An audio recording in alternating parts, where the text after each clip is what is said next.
ہم میں بہت سارے مسلمان ایسے بھی ہوتے ہیں جن کے دلوں میں مال کی محبت ہوتی ہے اور مال کی ضرورت بھی ہوتی ہے، لیکن بس اللہ کی رضا کے لیے، اللہ کو خوش کرنے کے لیے خود اپنی تکلیف کو جھیل لیتے ہیں، برداشت کر لیتے ہیں، لیکن رشتے والوں کو مایوس نہیں کرتے،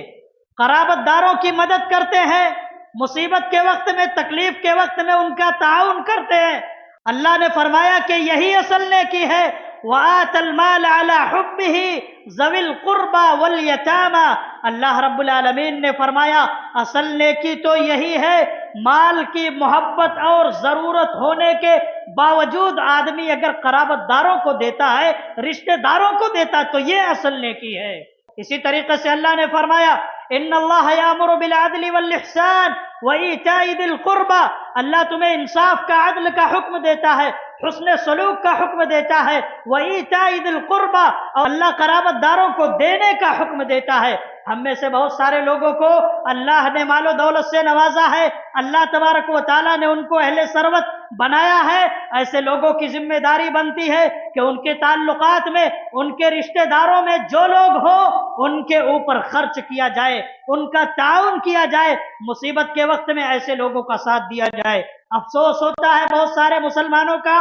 اخلاق اور کردار دیکھ کر کے، ان کا رویہ دیکھ کر کے، کس طریقے سے آج معاملہ ہوتا ہے، غیروں کے اوپر خرچ کرنا ہمیں گوارا ہے، غیروں کے اوپر ہم خرچ کرتے ہیں، یا اسی طریقے سے جو ہے عیش و عشرت کی زندگی ہم خود گزارتے ہیں، جن کو اللہ نے مال دیا ہے، جن کو اللہ نے دولت دی ہے۔ لیکن بعض رشتہ دار ایسے بھی ہوتے ہیں جن کو 2 ٹائم کی روٹی جو ہے کھانا صحیح طریقے سے نصیب نہیں ہوتا ہے، کپڑے پہننا بھی ڈھنگ سے نصیب نہیں ہوتا ہے، سونے کے لیے ان کے پاس بستر نہیں ہوتا ہے، علاج کرنے کے لیے ان کے پاس جو ہے پیسے نہیں ہوتے ہیں، ایسے رشتہ داروں کے اوپر ہم خرچ کرنے کے لیے تیار نہیں ہوتے ہیں، ایسے رشتہ داروں کا تعاون کرنے کے لیے ہم تیار نہیں ہوتے ہیں۔ اللہ رب العالمین نے اہل ثروت کے اوپر یہ ذمہ داری رکھی ہے، یہ فریضہ اللہ نے عائد کیا ہے کہ اگر اللہ نے ان کو مال دیا ہے، اگر اللہ نے ان کو دولت دی ہے، تو وہ اپنے ایسے جو ہے ایسے قرابت داروں کے اوپر، ایسے رشتہ داروں کے اوپر خرچ کرے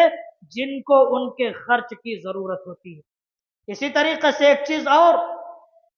عام طور پر ہمارے سماج اور معاشرے میں دیکھنے میں آتی ہے کہ کسی سے اگر کوئی معمولی غلطی ہو جاتی ہے، کسی رشتہ دار سے کوئی قصور ہو جاتا ہے، یا اسی طریقے سے تھوڑی سی تکلیف کسی معاملے کی وجہ سے ہو جاتی ہے، تو لوگ بدلے میں کیا کرتے ہیں، اگر کوئی پہلے سے اس کی مدد کر رہا تھا تو کہا کہ میرے رشتہ دار نے مجھے تکلیف دی ہے، میرے ساتھ اس طریقے سے غلطی کی ہے، اب اس کی بعد میں مدد کرنا بند کر دیتے ہیں، بعد میں اس کے ساتھ تعاون کرنا بند کر دیتے ہیں۔ حالانکہ یہ ایک ایسی چیز ہے جس سے قرآن کریم میں اللہ تبارک و تعالی نے منع فرمایا ہے۔ اللہ نے سورۃ النور میں فرمایا وَلَا يَأْتَلِ أُولُو الْفَضْلِ مِنْكُمْ وَالسَّعَةِ أَنْ يُؤْتُوا أُولِي الْقُرْبَى وَالْمَسَاكِينِ وَالْمُهَاجِرِينَ فِي سَبِيلِ اللَّهِ وَلْيَعْفُوا وَلْيَصْفَحُوا۔ اللہ نے فرمایا تم میں سے جو لوگ بزرگی والے ہیں، کشادگی والے ہیں، ان کو، قرابت داروں کو، مسکینوں کو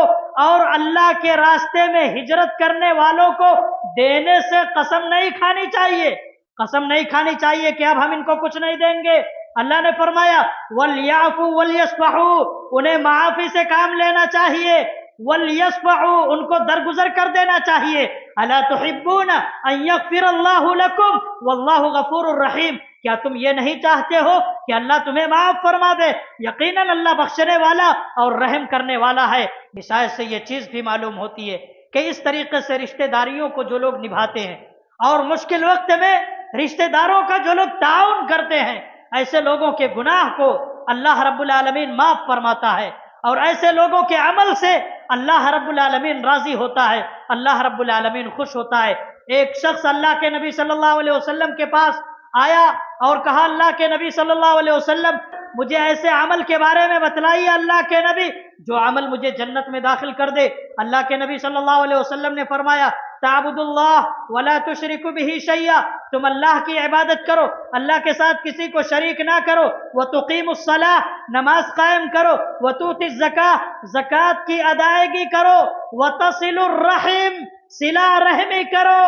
اس حدیث میں اللہ کے نبی صلی اللہ علیہ وسلم نے یہ بات بتلائی کہ صلہ رحمی کرنا، رشتوں کو جوڑ کر کے رکھنا، یہ ایک ایسا عمل ہے جو انسان کو جنت میں داخل کرنے والا ہے، جو انسان کو جنت میں لے جانے والا ہے۔ اسی طریقے سے اللہ کے نبی صلی اللہ علیہ وسلم حدیث میں یہ بھی فرماتے ہیں، جو آدمی یہ چاہتا ہے کہ اس کی روزی کو اللہ کشادہ کر دے، جو آدمی یہ چاہتا ہے کہ اس کی عمر کو اللہ تبارک و تعالیٰ بڑھا دے، اس آدمی کو چاہیے کہ وہ آدمی صلہ رحمی کرے، وہ آدمی صلہ رحمی کرے۔